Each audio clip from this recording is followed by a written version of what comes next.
2022 Indian Chief Dark Horse First Ride Review. The simple sophistication of Indian motorcycles' new big twin. Minimalism is often the sign of a craft perfected, as master modern architect Ludwig Mies van der Rohe said, "Less is more." To reduce, subtract, and refine until you are left with only what's needed. To take away the clutter but not the spirit. In this case, to shave about 120 pounds and 4 inches off of the previous Chief model, refine chassis design, and produce a new motorcycle that can do more with less. The 2022 Chief Dark Horse is part of Indian Motorcycle's first major update to the heavyweight cruiser lineup in a decade, but redesigning a big twin is treading on hallowed ground.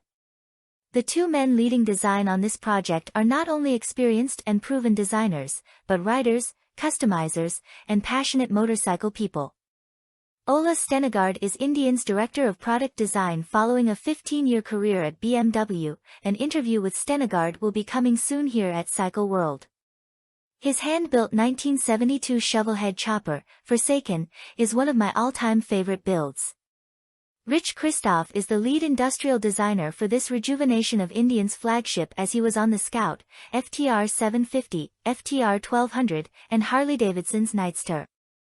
When I called Christoph, he was in between restoring some 1920s farm equipment, his 1974 Kawasaki G3 SS, and preparing to go ice racing the coming weekend.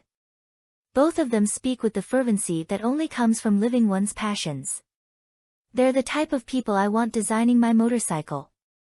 When you do a classic American cruiser, one this simple and this clean, honoring the Indian name, I always fall back to Ola's and my knowledge about the customer, what they're going to want to do with it, and what makes a motorcycle stand the test of time. Christoph says, "You have to be a rider.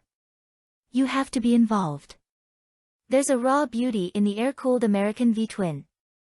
The rumble of the engine and its space to move in the frame, which you can also see. It's honest. It has to be. A rider has to look at the bike and see the potential for customization. This simplicity and space had to be maintained. Everything starts with the frame," Stenegard says. "No pressed steel hiding where you can't see it, nothing ugly appears when you lift the tank. The frame itself needs to be a piece of art. Every piece of the frame has some sort of curvature or flow to it. The welds are clean and nicely finished. Small details like recessed engine mounts show the time and attention paid to subtle but impactful features. The gooseneck and window created behind the steering head at the front of the frame is more a reference to V-twin customs with pulled-back gas tanks than it is to anything in Indian's lineage, but it works. It works very well. The line from gas tank, through the seat, down through the shocks to the rear axle is, as Christoph said, simple and clean. And, as intended, being able to see so much of the tubular steel frame has my mind spinning as I consider custom potential.